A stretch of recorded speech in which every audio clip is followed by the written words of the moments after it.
What are the connections between Beetlejuice, Nobody says the B word. Come on. Dune, Astronomy, and The Wizard of Oz?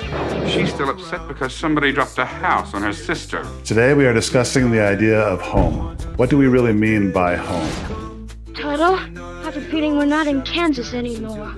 What it's like to be a stranger in your home, I myself am strange and unusual. and why death or going home is not being promoted as a solution. Hello, I'm Kevin Harris, and I help people understand themselves by helping them understand the stories that resonate with them. There's no place like home. It's showtime. Near the beginning of the 1988 classic movie Beetlejuice, Adam and Barbara Maitland run a quick errand into their quaint rural town, and on their way back home, a small dog appears in their path, causing them to swerve, crash into the side of a bridge, and ultimately leading to their deaths. I don't think we survived the crash. But right before they crash, Barbara says what I believe to be the theme of the movie. No way, but there's no place like There's no place like home, which is of course a reference to The Wizard of Oz. There's no place like home. The Maitlands seemed truly happy living in their dream home in the country, but there was some sadness around not being able to expand their little family. The director Tim Burton has said, "I've always loved monsters and monster movies. They're all pretty much the same, they just have different rubber suits or makeup. And I felt most monsters were basically misperceived. They usually had much more heartfelt souls than the human characters around them." Tim Burton. Beetlejuice is definitely an homage to the old monster classics that young Tim Burton grew up watching in Burbank, California, incidentally my hometown as well. He loved the low-budget effects, stop-motion animation, and use of models, such as the opening credits scene that transitions from a real town to a model town, just as what appears to be a giant monstrous spider overtakes it. Then an even more gigantic, godlike hand reaches into the scene to remove the unwanted spider. Seeing Adam, we realize our mistake. It's only a model. The removal of an unwanted pest from their house foreshadows the ending of the movie, where a giant sandworm comes crashing through the ceiling and removes Beetlejuice, another unwanted pest. I'm the ghost with the most, babe. As for model towns, all those movies I used to like as a kid had them. It's like stop motion. There's a certain energy and vibe which is quite strong. A lot of it has to do with those Godzilla movies. Tim Burton. Compared to the model house, the spider is a monster, but compared to Adam, it is a small nuisance, and Adam appears to be the monster. In this movie, the people and the pests seem to take turns experiencing what it's like to be misperceived and characterized as monsters or home invaders.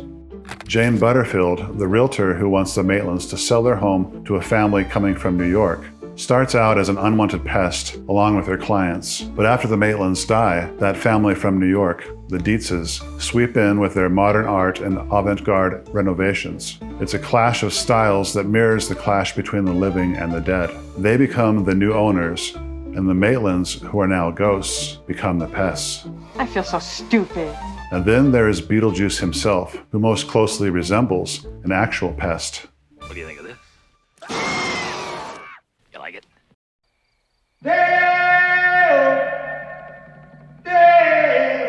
The memorable Deo song, where suddenly the movie turns into a musical, is telling because of the lyric, "Daylight come and me want to go home," which matches many of the characters' desire to go home or to find home, a place to feel at peace, settled, comfortable.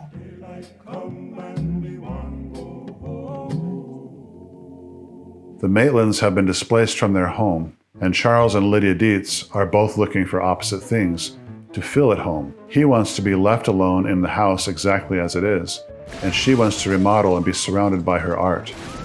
And their daughter, Lydia, I am utterly alone. is miserable in her life and thinks she would be happier in the afterlife. I want to be dead too. No. Going back to the Calypso music, Harry Belafonte's Banana Boat song and Jump in the Line are both fun and upbeat, not what you would expect in a movie about ghosts and exorcisms. But they make a little more sense when you realize that part of Tim Burton's views of death are influenced by things like Dia de los Muertos. Living in Los Angeles, being close to the Hispanic culture where like Day of the Dead is much more, death is treated much more of as part of life and much more sort of with humor and color and sort of taking a negative subject and looking at it more as part of life and part of the world. But although Burton puts a colorful and fun spin on death, he is definitely not promoting death. In fact, I would say that Beetlejuice is an anti-suicide movie. Could you help me get out of here? I want to get in. Why? The afterlife is mostly depicted as bureaucratic. There is even a DMV-like waiting room for the dead, with a black and white version of the yellow brick road. It's all colorful, but not something you would aspire to. If I knew then what I know now, I wouldn't have had my little accident. There is a thick, boring manual that you are required to read, This book reads like stereo instructions. Listen to this. and they can't even leave their house without ending up on Dune, or Saturn. Look, we've been to Saturn. Hey, I've been to Saturn. Whoa, sandworms.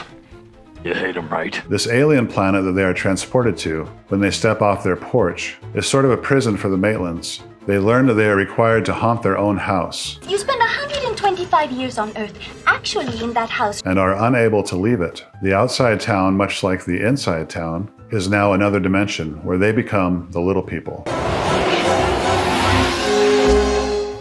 What happened? I think we're in the model. And the sandworms, which is a clear reference to Dune, are the giant monsters that can swallow them up. Another opportunity for Burton to play Godzilla, even including the comical face of the supposed terrifying monster. With the mention of Saturn and the title of the movie referencing an actual star, we need to look a little bit into astronomy. I'll come back to the sandworms in just a bit. The name Beetlejuice, actually spelled Beetlejuice, is not just a fun-sounding nonsense word, but actually means the armpit of the central one, referring to its position within the constellation Orion, a prominent winter constellation. The name Armpit Star does seem fitting for Beetlejuice. The little dog at the beginning of the movie, which makes me think of Toto from The Wizard of Oz. I'll get you, my pretty, and your little dog, too. Who in that movie, spoiler alert, causes problems for Dorothy that lead to her running away from home. The dog in Beetlejuice, who is named Rocket in an earlier draft of the script, is a big reason our main characters end up in a new world or dimension, that of the afterlife. The name Rocket is fitting because rockets are what take people to other worlds. Interestingly, in ancient and classical mythologies, dogs have often been associated with death. You have the Grim. The grin? What's the grin? Taking the form of a giant spectral dog. It's among the darkest omens in our world. It's an omen of death. Such as the Egyptian god of the afterlife, Anubis, or however you say that, who is depicted as a jackal, which is in the dog family. Anubis was there to guide souls from that of the world of the living to that of the dead. Watching Beetlejuice again, I was surprised to realize that this isn't the first time that we see this dog in this movie. In fact, it has crossed the Maitland's path before. In this earlier scene, the Maitlands slow down to avoid hitting Rocket, who is crossing the street in front of them. This moment has always seemed odd to me, but this time I noticed a few things. First, the sign on the lawn tells us that this is Jane Butterfield, the realtor's office, and the dog appears to be coming from her place. So it is almost as if her desire to sell the Maitlands' home has manifested this dog, which fulfills her wish by bringing about the Maitlands' death. It is also strange that there is a lion statue on one side of the road and a rocking horse on the other. Perhaps it is a coincidence that the horse, lion, and dog are each constellations in the night sky. In some mythologies and religions, horses, such as the winged Pegasus, are seen as connectors between the divine and the earthly, and as intermediaries in spiritual realms. And lions are often associated with royalty and even with deity. So the dog crossing the street could be viewed as crossing from the mortal realm to the eternal realm, seemingly attempting to lead the Maitlands from life to death. But I might be getting a little off the porch on that one. In Dune, riding a sandworm is a significant achievement that demonstrates mastery over the desert environment and the sandworms themselves.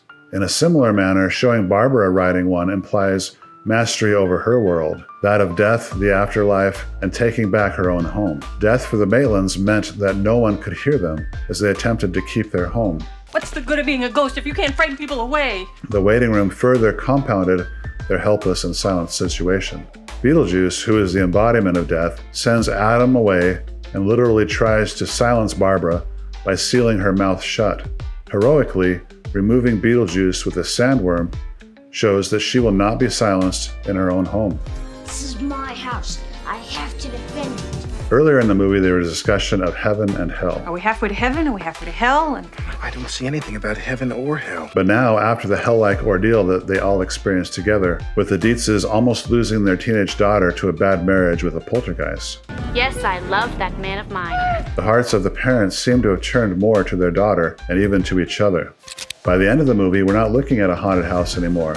It's more like a temple. The Dietzes and the Maitlands, the living and the dead, have seemingly learned to coexist in the same space, and the house has been partially reverted back to how it was at the beginning. Lydia is shown blending in with the girls at school, and the Maitlands, who hadn't been able to have a child of their own, become like second parents to her. Charles finally has the peace that he wanted, and Delia, who had previously been figuratively and sometimes physically trapped by her underappreciated art, is now being recognized for her art, while finding humor and inspiration in their past ordeal. The ending sequence seems to be, in a way, a form of heaven. The idea that death takes away all of our problems has been disproven, and we realize that this life is a gift, that it is a time that we have to resolve our differences, and as the song says, to jump in the line and work together. Shake, shake, shake, Sinora, shake your body line. Shake, shake, shake, Sinora, shake it all the time. And that is the moral of this story. If you enjoyed this video, I would recommend checking out my Patreon page, where I have a couple of songs that I had created especially for this video available for download. Thank you very much for watching. We'll see you next time. That is why I won't do 2 shows a night anymore, babe. I won't.